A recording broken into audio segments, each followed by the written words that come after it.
This story is an absolutely incredible journey of saving a little 5-year-old boy from South Sudan. We first met Paul Telaar Ezekiel from South Sudan on our last mission trip, Mission HOPE South Sudan, and I went over with our team, myself and our co-director, Atem Garang Juowei, and we went on one of our regular mission trips to bring medical supplies and school supplies to the village, to Atem's village in South Sudan, Paliao. And while we were there, we had already heard that Bishop Ezekiel is the Episcopal Bishop of Twichis County, the area specifically that we work. And we had heard a few months prior that Paul, Bishop's son, was diagnosed in December 2012 with a brain tumor. It's a brainstem glioma, which is extremely serious. And we heard that the child was very ill. So while we were there, we were anxious to run into Bishop and hopefully get an update on Paul, because we weren't sure what his diagnosis was at that point. And we were trying to catch up with the bishop the whole time, and we kept bypassing him. And by the end of the trip, I actually didn't think we were going to end up running into him. And I really wanted to, because I was very worried about Paul and what I had heard back here in the United States. And right at the end, 2 to 3 days before we were ready to leave, we left the village and went back down to the capital, Juba, South Sudan. And lo and behold, as we pull up to the Episcopal Church guest house, there is Bishop Ezekiel. And we were just thrilled to be able to see him. He's a dear, good friend. And we usually visit with him in the village every time we go. And there he was. So we were so happy to see him. But then also we inquired right away about Paul and asked how Paul was doing. And Bishop was extremely upset at that point and concerned, because Paul was in very bad condition in April. So from December to April, Paul had done a huge decline. And we were able to ask Bishop what Paul's condition was at that point. Well, after we had seen Bishop, and we spent 2 or 3 days with Bishop, myself and Atem and some other project members that were with us, we were able to spend 2 or 3 days with the Bishop, and it was his idea for us to please fly back with him from South Sudan to Nairobi, Kenya, which is it's a short journey. It's a little bit over an hour in the plane. And that's where we have to fly to depart back to the U.S., and that's where the bishop has his family residing. Because of the civil war, he had gotten his family out of South Sudan a few years back. And so he was on his way to Nairobi as well, and he said, please come to my house and spend 2 days with us, which we had before we were taking off, and meet Paul and see him, because we hadn't seen Paul at that point, and meet my wife and my family. And he said to us, please take video. If you can see Paul, and take video and see how he's doing, and bring that back with you to the United States, that would be great. So that's what we did. We flew back to Nairobi, Kenya, and the bishop actually went the next day. We met him there, and we spent 2 days at his house. So this was going on late April 2013. And we spent 2 full days with little Paul Telaar Ezekiel. He was 4 years old at that point, and in a terrible condition. And we took a lot of video. We took video of the MRI and the CT scan. And Paul was falling at that point, losing his balance, not able to stand more than a few steps, vomiting and crying, and in a lot of pain. And he was not hardly eating at that point. So that's when we first saw him. And for those 2 days, the only thing, Bishop Ezekiel is an incredible man, because here's someone who has literally dedicated his life to the church in South Sudan. He, for 30 or 40 years, through the civil war in South Sudan, He risked his life and went around his country to preach the gospel and to bring hope and love and peace, and specifically, you know, to the lost boys of the Sudan. And we have so many lost boys here in the United States living with us, especially here in Sioux Falls. And this bishop has dedicated his life for 40 years. And that's what, that's a big piece of this, because when we see him in the village, here he is living in a mud hut and out with the children, thousands and thousands of children, and singing with them and bringing them hope, telling them that Jesus loves them, and just trying to encourage the children. And he said to me, lisamarie, and Atem was with me, he said, I've given my whole life to bring love and peace to the people in South Sudan, in a war-torn country. He said, please, I do what I can for the children, and now my youngest son is sick with a brain tumor. Please, please, please help save my son. This bishop, he gave his life and does not get a salary.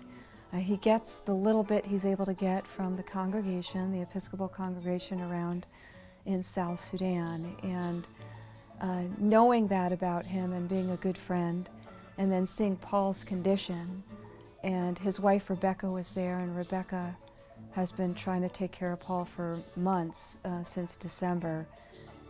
We knew right then that our mission on this last trip turned into something else. We thought we were going for one reason, our typical regular mission, and we saw that it was really for a bigger reason, a bigger cause. It was to see what we could do to save a young boy's life and to help the bishop's family. So after 2 days, we returned back to the United States. I believe that was it's about April 26, 2013. And I remember the whole plane ride back, and it's a 2-day travel. That was on my mind the whole time. And my good friend Rhonda Morse, who just partnered with us and helped tremendously in this effort, she came and picked me up at the airport, and we had just left the airport in Sioux Falls, and I said, Rhonda, there's something very important that's happened. And she said, what? And I told her, I said, Bishop Ezekiel, his 4-year-old son is diagnosed with a brain tumor. If he does not get help, he will die, and he will die a painful death. The first thing was, let's get this video together and all this footage and try to put it out in the social media. We put it up on our YouTube channel and on our Facebook and social media, and just reaching out and asking the American doctors and anybody if they could please help and guide us in the right direction. We try to find a neurosurgeon and some help for Paul. So we are really in a great condition and a great need, and praying hard that God can open the windows for us to get a good Samaritan people, a good people of good wishes that can help us raise some money so that our son can be operated. We get back to the United States, and this was an incredible, it was, I call it a race against time. It was an incredible race against time, and we knew there was a lot of pieces of the puzzle, I like to say, to put this together. The first thing was to get the video out, which we did within a couple of days, and put that up. And that video, by the way, is pretty tremendous, because we shot a great piece with the whole family asking for help and showing the MRIs. And the first thing we did is we contacted a local neurologist in the area and got her the video, and I had still pictures of the MRI to the best of our ability, because we do not have big medical training. And she kids around with us that we took some of the pictures backwards and upside down, which now we kind of get a chuckle out of. But she looked at that and immediately said that Paul had a brain stem tumor, which is extremely serious, and there was a huge concern over hydrocephalus. What she did is she passed that information over to Dr. Wilson Asfora, who's a Brazilian neurosurgeon, and he right away saw the information, and they knew that Paul did not have a lot of time to live, and the hydrocephalus, which was a huge concern, which is a buildup of water fluid on the brain. And Dr. Asfora right away gave us tremendous hope, because he right away said that he would do the surgery for free and offered his services for free. And that really got the ball rolling, and we were excited about that, and immediately got the word back to Bishop Ezekiel, Rebecca, and the family that we have a neurosurgeon on board who will do the surgery for free. So that was the first step. And then part two of this whole journey and race against time began after that. A piece of the puzzle or component of that is that we needed to find an institution. We needed to find a hospital that would take on Paul's cause as well. We knew that this was going to be obviously a lot of money and complicated. There's a lot that goes into it. So we were looking for an institution to take on the cause, and we did put a couple of humanitarian processes in place, paperwork at a few different places. But the next big hurdle was to get visas for the family.